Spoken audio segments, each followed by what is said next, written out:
bonjour, c'est encore moi. Bienvenue cette fois-ci dans notre maison, la maison Sciences et Culture.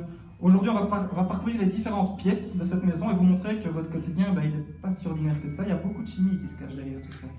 Et aujourd'hui, on a décidé de vous accueillir dans la pièce la plus conviviale de la maison, la plus chaude, c'est la cave. Bienvenue dans notre cave. Et on a décidé, pour commencer, dans l'obscurité, de nous éclairer à l'aide de cette petite bougie. Vous allez me dire, c'est bien ordinaire une petite bougie, mais savez-vous vraiment ce qui se passe? Comment une bougie nous éclaire? Est-ce que vous le savez? Ça a l'air très simple, n'est-ce pas? Vous allez me dire, oui, ça, ce que je vois là, c'est une combustion. Vous avez tout à fait raison, c'est une combustion. Et il faut 3 choses pour une combustion. Un combustible, la cire de la chimie, de la bougie, je vais y arriver. 2, un comburant, le dioxygène de l'air. Et 3, pour compléter le fameux triangle du feu, il faut un déclencheur. C'est l'allumette qu'on a utilisée dans les coulisses juste avant de monter sur scène. Alors, je ne suis pas tout à fait précis quand je dis ça. Je vous ai parlé de la cire. De fait, c'est bien la cire qui brûle, mais pas dans n'importe quel état. La cire solide de la bougie ne va pas brûler. Par contre, avec la chaleur de la petite flamme, elle va se liquéfier, monter dans la petite tige ici, dans la mèche, par capillarité.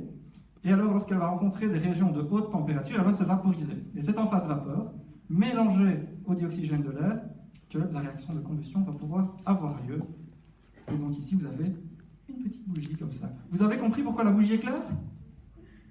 Oui. Oui. Oh, vous n'avez pas l'air convaincu. Oui. Non, en fait, non. Vous avez bien fait d'être sceptique.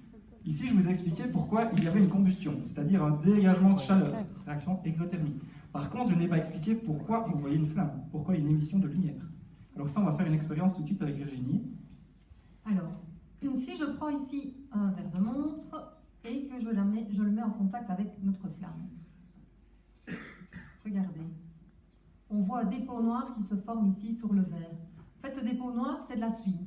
Donc la suie, ce sont des petits résidus carbonés qui proviennent en fait de la cire qui n'a pas complètement réagi lors de la combustion. Et ces résidus carbonés, lorsqu'ils sont portés à très haute température, eh bien, ils vont émettre de la lumière. Donc, lumière ici, jaune-orange. Et c'est ce qu'on appelle le phénomène d'incandescence. Et c'est ce phénomène-là qui fait que finalement, on a de la lumière. Et donc la bougie, 2 réactions clés, une combustion pour avoir des hautes températures et ensuite une incandescence des suies pour avoir la lumière. Alors évidemment, on peut faire d'autres types de combustion. On n'est pas obligé de garder le bête mélange avec la cire. On peut prendre par exemple un petit barreau métallique que Virginie a ici dans sa pince. Alors, j'ai ici un petit barreau de magnésium. Alors, vous voyez, le magnésium, vous connaissez, on en trouve dans le chocolat, sous forme de traces. Et ce magnésium, eh bien, je vais essayer de déclencher donc, ce phénomène d'incandescence et de combustion en l'approchant de la flamme. Mais ça ne fonctionne pas. Donc la flamme n'est pas assez énergétique. Je vais prendre un chalumeau. Un chalumeau que j'ai perdu. C'est le chalumeau. Ah, il est là Ce sont derrière. les aléas du direct. Le voilà. Le chalumeau dans un instant, mesdames et messieurs. Donc, attention.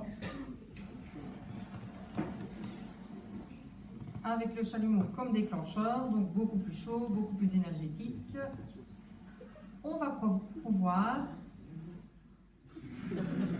produire la combustion et l'incandescence du magnésium qui, comme vous le voyez, émet ici du coup pas une lumière jaune mais bien blanche, très très éblouissante. Exactement. Donc là, la chaleur de la petite bougie n'a pas suffi à déclencher la combustion du magnésium. Par contre, une flamme beaucoup plus chaude, beaucoup plus bleue ici, a permis de faire cette combustion. Et lors de la combustion du magnésium, eh bien, la réaction va générer une nouvelle combustion et ainsi de suite. Et la température va monter en flèche jusqu'à environ 3000 degrés. Eh bien, 3000 degrés, c'est super chaud.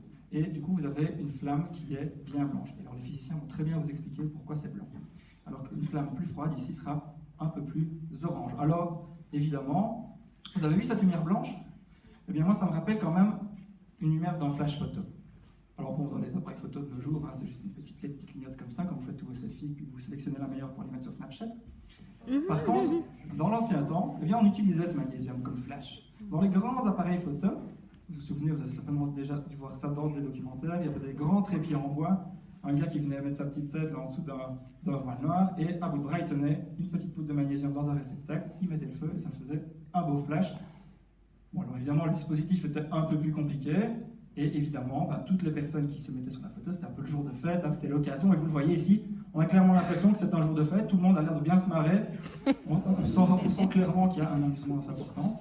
D'ailleurs, D'ailleurs, moi ça me rappelle quand même bougie, flash. Est-ce que quelqu'un fête son anniversaire aujourd'hui? Moi. Ah ben voilà, tu peux nous rejoindre.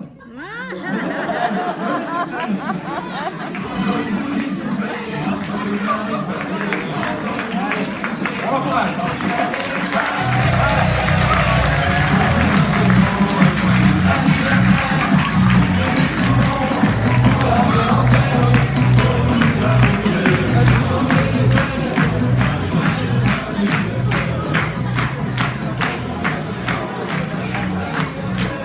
Capable de la pas rencontrer la solution.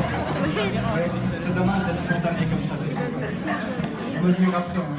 Votre prénom? Lucas. Bon anniversaire Lucas, tu peux rejoindre ici. Ici Virginie qui va te proposer un petit gâteau d'anniversaire. Hein. Petit gâteau. Voilà. Un petit Et gâteau. évidemment. On va te demander de souffler et de faire un vœu. Oublie pas le vœu. Voilà. Ah, Lucas, la bougie. Voilà, Lucas, la bougie, Oh. s'il te plaît.